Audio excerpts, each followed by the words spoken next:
Bonjour à tous, bienvenue dans ce nouvel épisode dans Lifting Expert.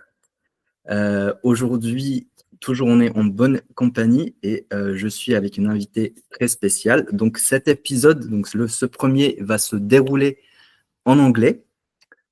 Donc je vais switcher en anglais. Donc avant toute chose, n'hésitez pas de liker, follow la page et de commenter et même de partager ce podcast. Et donc, nous, on attaque. So, we will start in English. Hello, Owen, how are you? I'm really good, thank you. I'm very good. So, thank you for accepting our invitation. Pleasure. It's a very special episode because you are the first invitee, an international invitee. So, this episode is our first in English. We will see how the audience will react to it. So we can start. If you can briefly, please present yourself for those who might not know you yet. Okay. So my name's Owen Gayle. I'm based in the UK. I've been a strength coach for 15, 16 plus years. And throughout that time, I've competed as an athlete, as a pro MMA fighter for maybe sort of 8 years, and got to like an elite level within that sport. And then from there, I then moved into calisthenics, but kind of more traditional sort of reps and sets, skills like planche, front lever. And then that transitioned into streetlifting. And then I then got into powerlifting as well and strongman. And I guess along this time as a coach, specializing in coaching streetlifting, although I have clients in all sorts of sports, but I tend to like to sort of specialize within the sport of streetlifting. Okay, so you respond to many questions in the first part. I was going to ask about how did you decide to transition from being an athlete to becoming a coach? Maybe you can. Okay. So I was probably an athlete first. So when I was still an amateur in MMA, I thought it was time to look for strength and conditioning coaching alongside the sport training. And that's when I came across my coach, who is Tom Hibbert of Winning Strength. And I began there as an athlete. And then that transitioned within the first sort of 1 to 2 years of me then actually getting into becoming a coach as well. So I was able to learn under him and learn under, I don't know if you know Charles Poliquin. So I was fortunate enough. So Charles was Tom's mentor.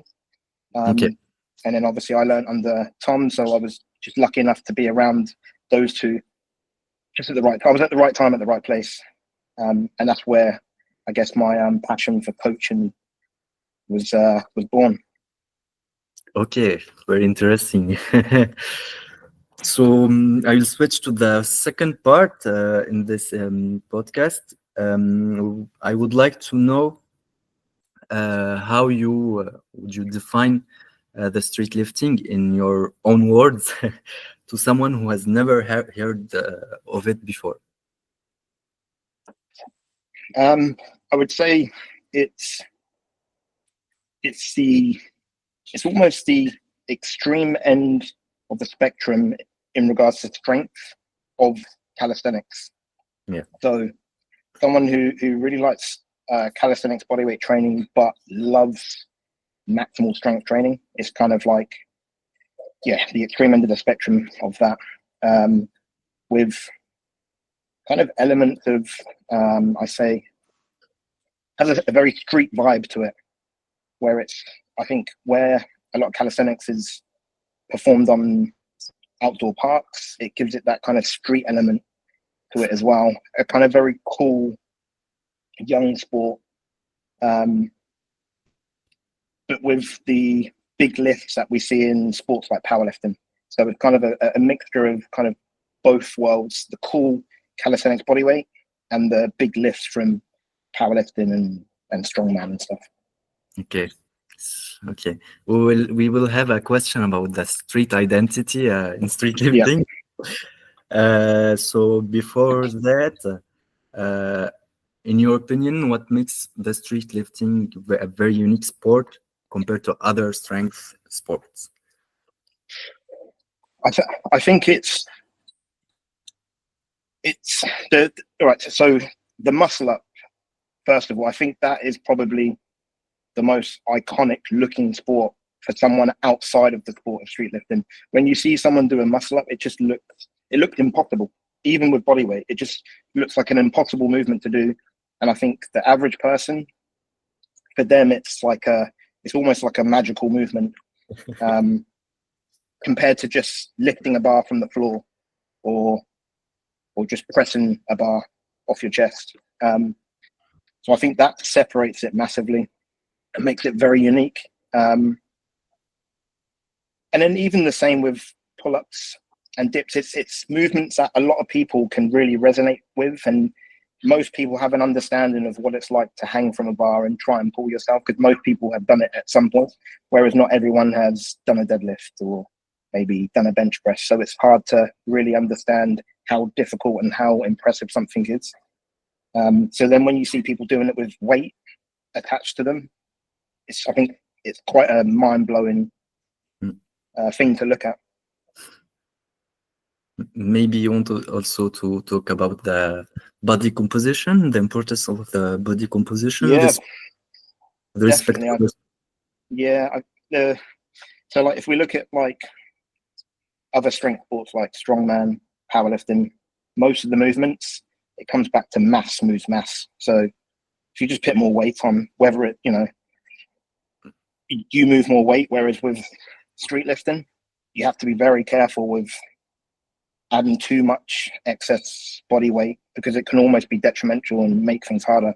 So you tend to find that the aesthetics of athletes are kind of those very athletic, but at the same time muscular kind of physiques, which I think a lot of people aspire to. So again, I think that's another big USP factor that makes it a really cool sport for people to get into. Yeah, okay.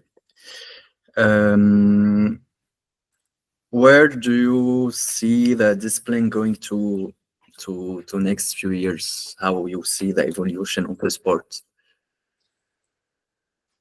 I believe there'll be more pathways from different organizations in terms of competition. So at the moment, the sort of pinnacle of the sport kind of just leads down one path, which tends to be final rep, for the pinnacle of the sport. But I think over years, there'll be other avenues athletes can take. Like we see in other sports, there's different federations you can go down. And I think maybe a similar concept, because as the sport grows, not everyone's going to have the same kind of direction of where they want the sport to go. So I think we'll see other options available. I think numbers in terms of what athletes are lifting are still going to just keep progressing and progressing. I think the numbers now are crazy, but it's still a young sport. So I think there's still a lot more to happen with numbers. And we've seen it with female athletes recently. Numbers have just blown up. It's good to see. So, and maybe as the sport grows more and more, we'll start to see more different kind of brands and other businesses getting involved in the sport, which could potentially bring more money in, more sponsorship opportunities, to a point where we can see athletes start to become iconic, almost, I wouldn't say famous, it's not, I don't like to use that word, but kind of like, you know, we see in other sports, you know, there's all these athletes that people aspire to be and want to be like. And I think we'll start to see that, where it's not just about the sport, but it's also about the athletes, and the athletes themselves are almost a marketing tool. Yeah. Okay, interesting. I share with you this vision. So you give us your own definition for streetlifting, and also you compared. I mean, you talked about the differences between streetlifting and other strength sports, and so my question it's about do you think that streetlifting should keep its street identity or move towards something more structured like powerlifting or weightlifting? It's a good question. Not easy. No. The way I think there's going to be room for both. Right. And this is where I come back to, I think there'll be different organizations doing their own thing because they have a different vision of where they see the sport going. And I think there's a place for something that's very structured and rigid and strict, but I still think there's a place for where it's a bit more back to its roots of street orientated, to a point where all this assistance gear we're seeing now is removed and it's very raw, no lifting gear and just kind of basic. I think there's room for both. I feel there's people who appreciate both sort of pathways. Yeah.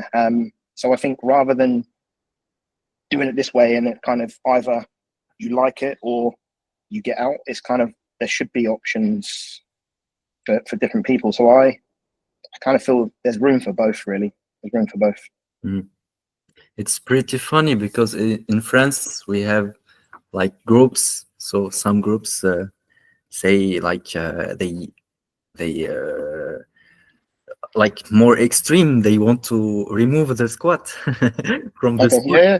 Maybe I don't know if it's the case in many countries. Maybe I think, and we have other groups that they say we can keep squats.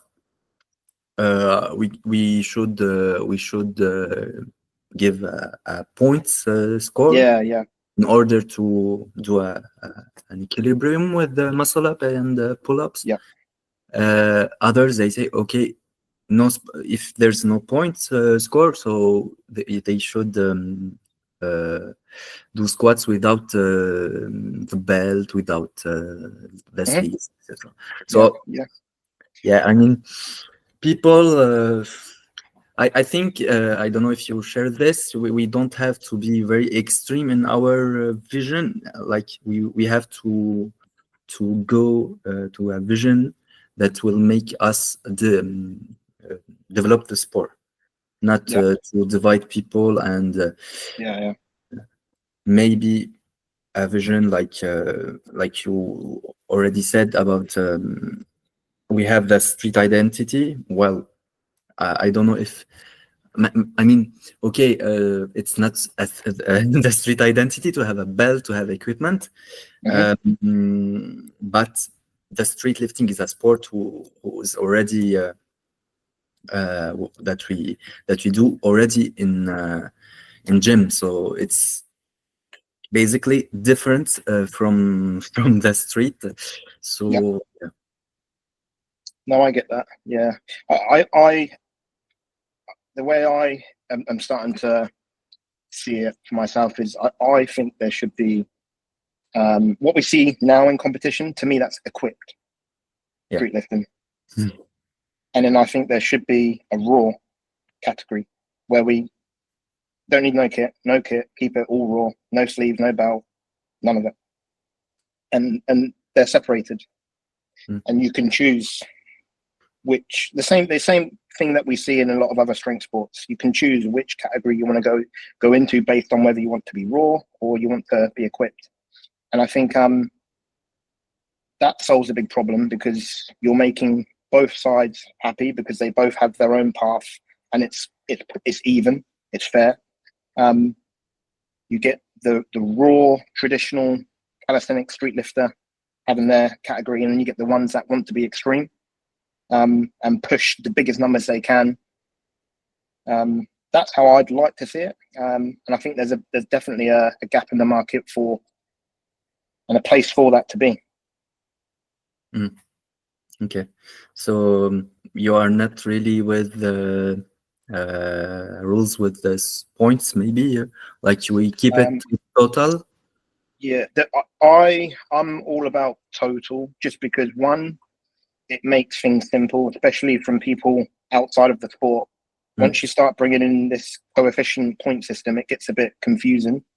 And then two, I'm like, if we're going to start putting points on the muscle up and the squat, then just remove the squat. It does. It's because if it was me in a competition where that would happen, I'm like, well, then why am I going to waste energy on pushing the squat? I might as well waste energy on pushing the muscle up. It becomes a bit confusing. It's like either keep it in there, keep it total, or remove something, or free lifts, muscle up, pull, dip. You start having different formats, free lifts, all for two lifts, single. You start breaking it up like this, and we separate.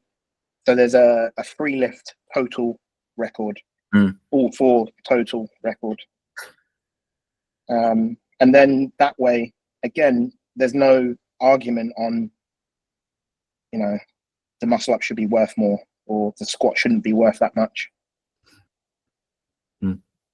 Okay, it's difficult. It seems very difficult for me.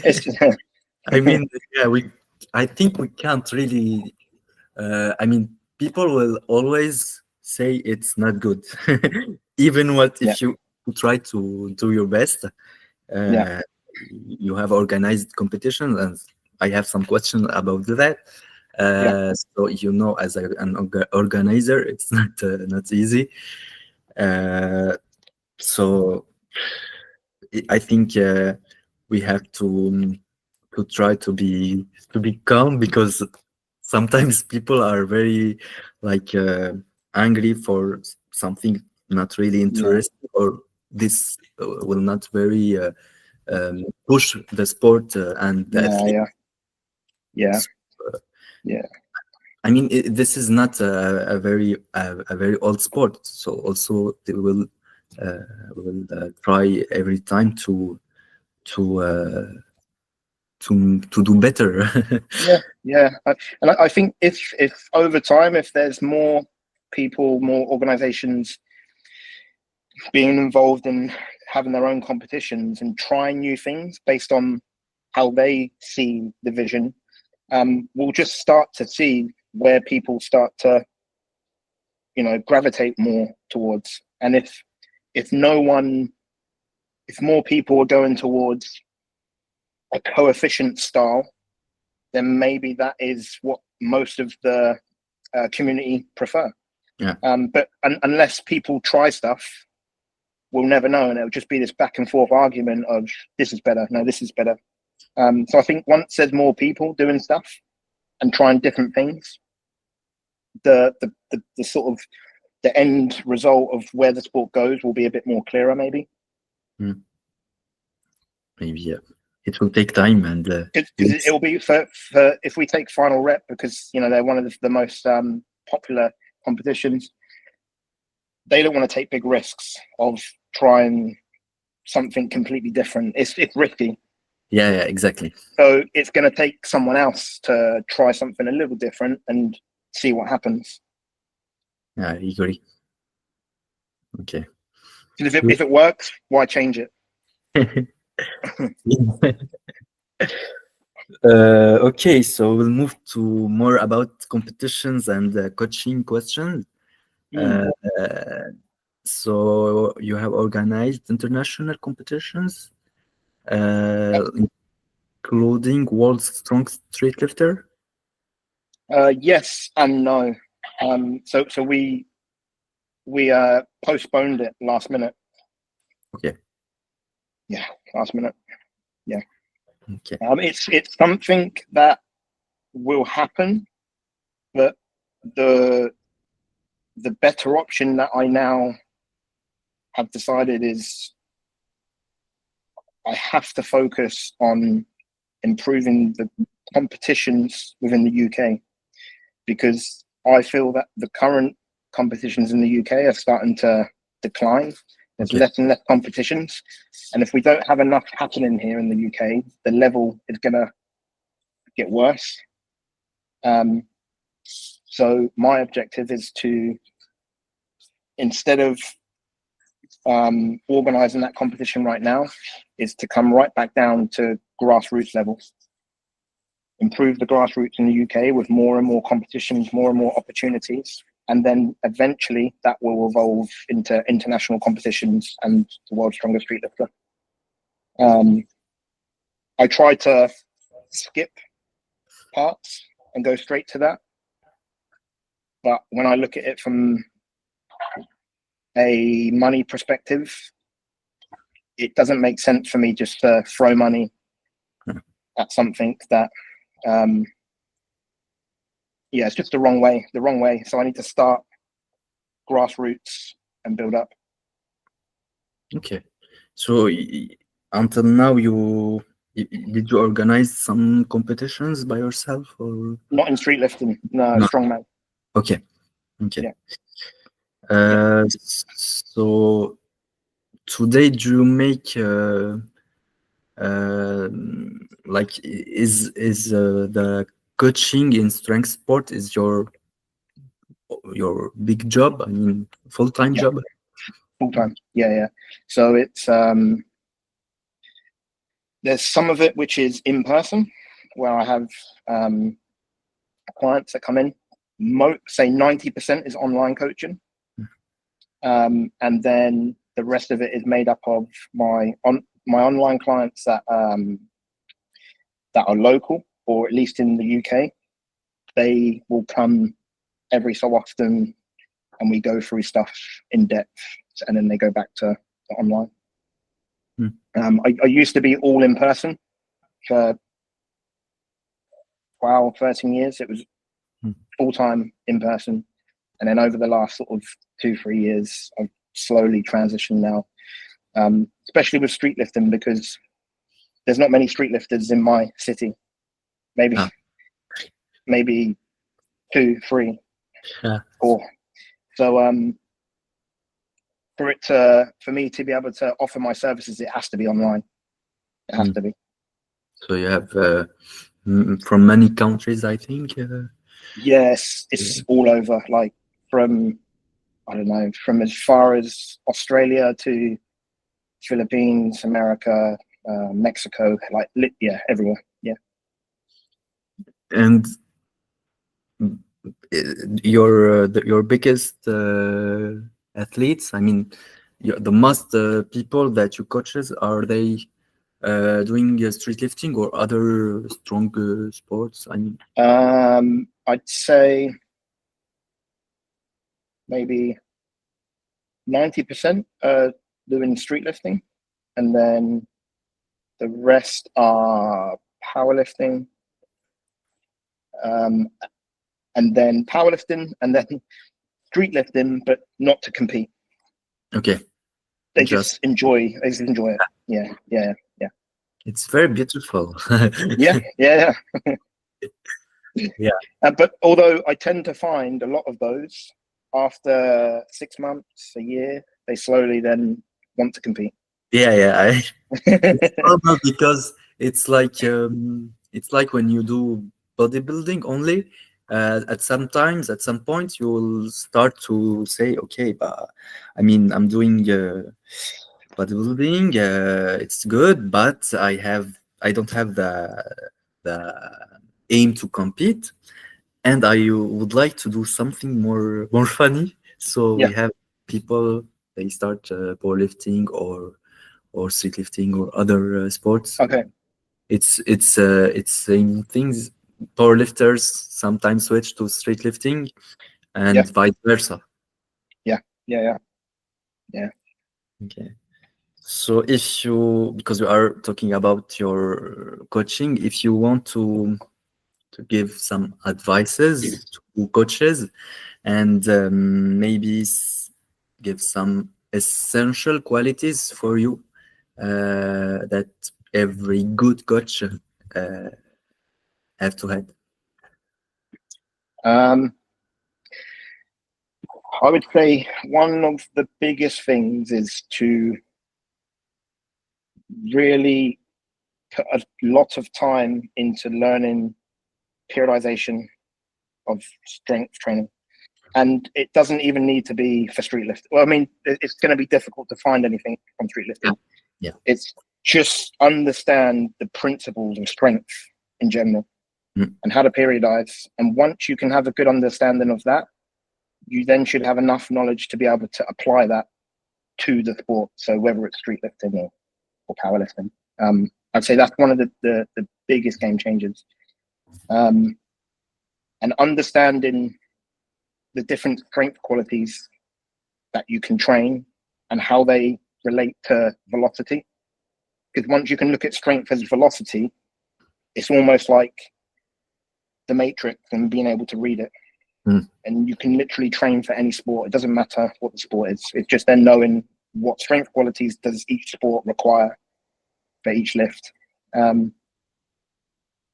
And maybe look at strength as a marathon, I always say, not a sprint.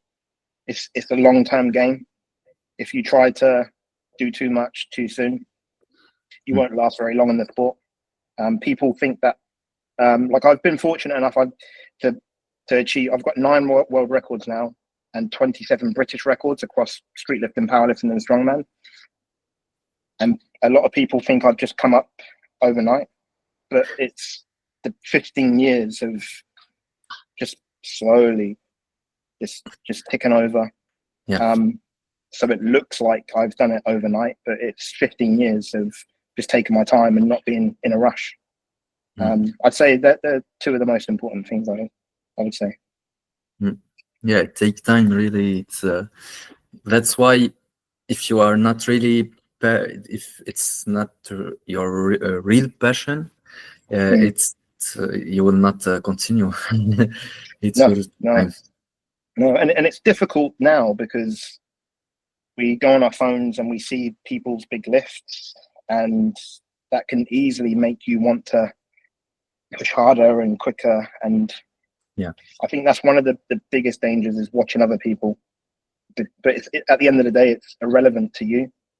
And it's kind of like, you do you, focus on your own stuff in your own pace, rather than trying to keep up with others. Okay.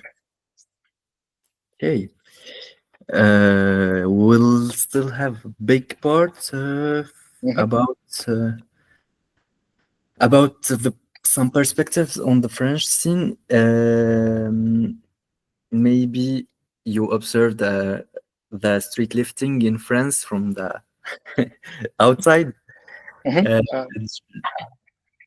You wanted to say something about that? So I don't know everything about the scene within France. I would say, genuinely, not because I'm on this podcast, France is probably one of my favorite places that I've seen the sport of streetlifting. I feel the attention to detail on technique is like top class in France, generally speaking. And I'm massively about good technique, because I always say, like, the most elite lifters always have one thing in common, and they all have very good technique. Like, you will rarely see an elite lifter with poor technique, and it's something that I've noticed that's common with French street lifters. And we see that because how many top French athletes, are there? There's so many. Apart from that, I guess I've noticed France are very active in terms of competitions. There seems to be always something happening, always, which is, and for me, that's like the perfect way to grow the sport. If your country has just got constant competitions happening, it just means you're just going to have so many athletes having the opportunity to come through, compete, get better, learn, get better. And I think, again, that's probably part of the reason why, if we were to look at athletes based on country, they're one of the top countries by far. Yeah, I'd say that's the biggest things, one of the biggest things I've noticed. Yeah. Okay, cool. Do you have like some French athletes that particularly inspires you?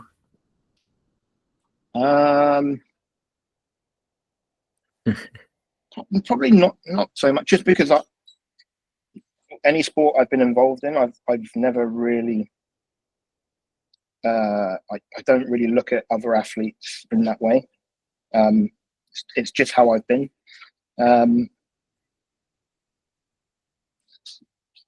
I would say, I'm just trying to think of some French athletes. I mean, for me, Ashura has probably one of the most amazing pulls, whether that be a muscle up or pull up, I've seen. In terms of, it doesn't matter whether it's body weight or 40 kilos, the reps look the same, identical. And I mean, I'm not known for muscle ups, but I can appreciate someone who's mastered it. I'd say, is it Owen? Owen, yes. Owen. Yeah. I mean, what he's done in the different weight classes is pretty cool. And being able to just dominate through the weight classes and constantly improve, which is impressive. They're the two that come to mind. But like I said, I don't follow many athletes too much. It's kind of like my focus, really, unless they're one of my athletes, I'm not focusing on anyone else. My focus is on my athletes. And I understand. I am like you. yeah. I don't really know the biggest total. I mean, I found everything is impressive, but I mean, I will always say to my athletes that they inspired me. So in my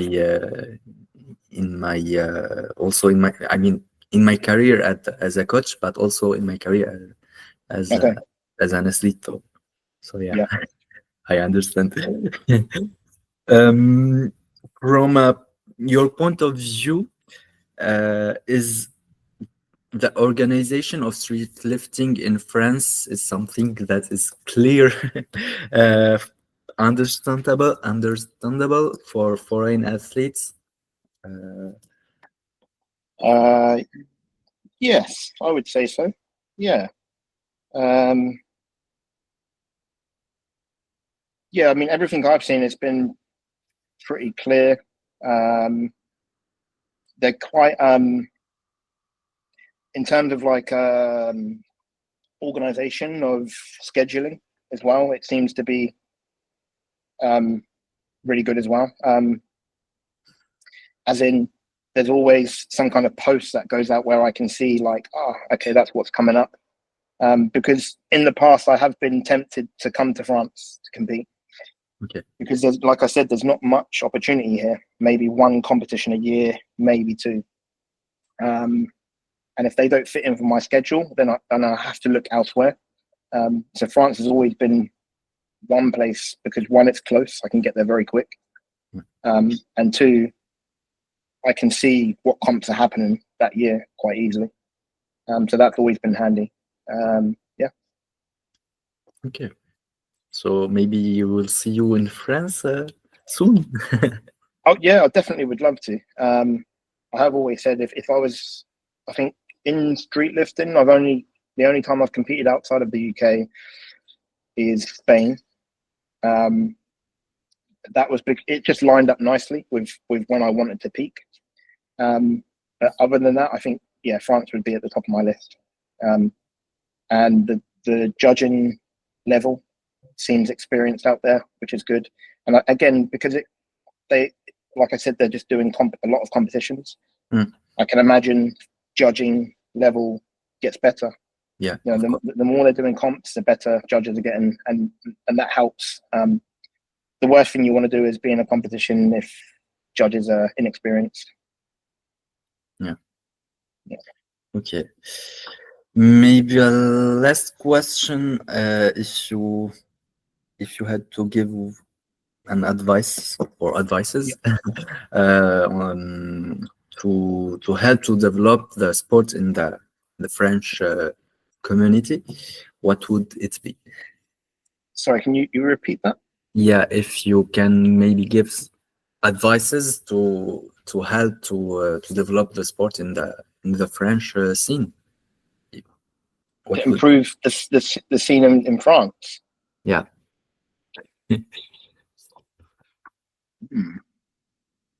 Is this? I just want to make sure I answer it correct. Is this improve the scene from an athlete's performance perspective, or just? Well, it could be like competition. It could be like about streetlifting in general for athletes, or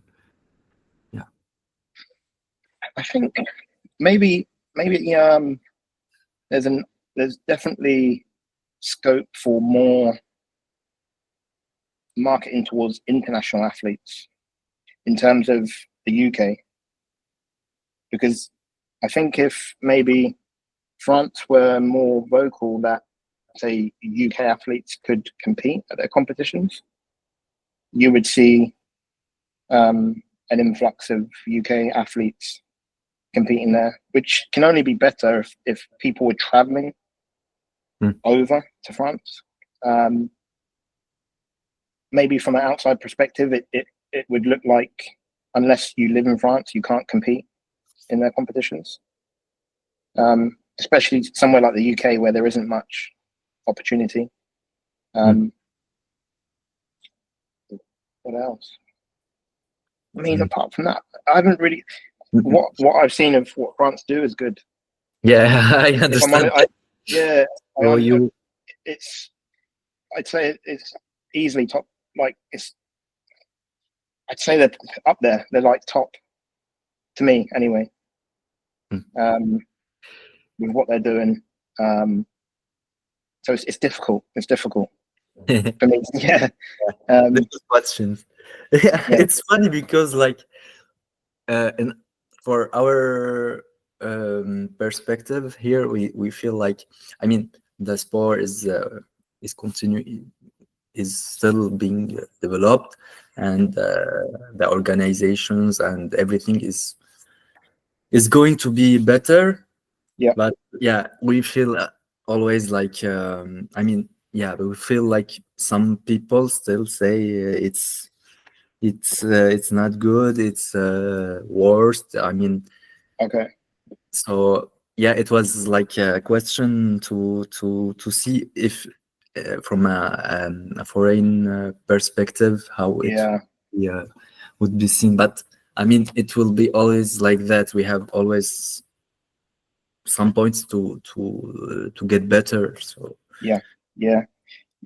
maybe from an outside perspective, to me it looks very good. Maybe it's different if you're in there, then you start to see things maybe that could be improved. From my perspective, I almost feel like France could they are in a good position to do more and start putting on big international competitions. That's how it looks from my perspective. But as in a reputable international competition, not just putting it on and calling it and into like one where it would have a good reputation and people would feel like winning there would mean something. Okay. If you want to maybe to conclude the episode, if you have something to add, what it could be for you. A message for French athletes, or maybe French organizers, or for lift trainer coaches. I'm not too sure.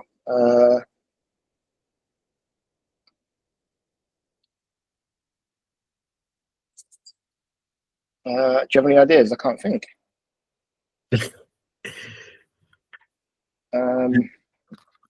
Maybe anything,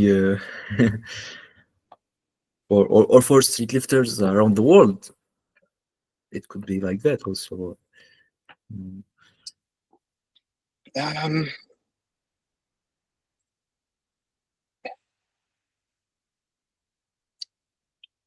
I guess. Train guess. hard. Okay, so yeah, it's difficult. So I'd say I hope that the sport can grow to its full potential. Yeah. Because it really does have a massive potential. I believe even more than, say, powerlifting. Okay. And strongman as well, because it's way more accessible for more people. To be good to strongman, unless like I could never compete at World's Strongest Man at 5'1", because you need to be 6'9" and 150 kilos. Whereas streetlifting is very accessible for a lot of people. But I think it's just going to take a lot of time where people need to work together more internationally, I feel. More people need to step up if they have ideas of starting their own organizations and just do it. Because unless things start happening, things will start to die. So yeah, I hope that could be something that could happen, because like I said, there's a lot of potential that can happen with the sport. It's there's a big potential, but if there's no communication, maybe internationally, it will decrease, I think. Yeah, I tell you what, it's just something else, an idea you just put in my head, but it's, I think another place where there can be issues that could cause issues is the rules of the sport. In terms of internationally, there's a little bit more of a unified rule set. It doesn't mean everyone has to follow the exact same rule sets, but the closer they are, the better it is. If we take strongman, rules are the rules, no matter where you compete. So it just makes things easier for people. Yeah, of course. And then we start getting records being compared, like that one doesn't count, we disregard that because that one's got a better rule. And we start to get these issues. So if there's a little bit more of communication on getting as close as we can to people following similar rules, I think that again takes down some barriers, because we don't want to kill our own sport by trying to do our own thing, which is so different to what everyone else is doing. Yeah, we will have to be optimistic about that. Okay, thank you, Owen, for this very cool podcast. This episode comes to its end. Cet épisode touche à sa fin. Merci d'avoir écouté l'épisode. N'hésitez pas de vous abonner, de liker et de commenter et de partager. Thank you for listening to this episode. Do not forget to subscribe, like, comment, and share, and to follow us in our social media. So, where we can find you, Owen, on social media? Yeah, so Instagram, it's Owen_winning strength. Okay, we'll put it in the description. Thank you.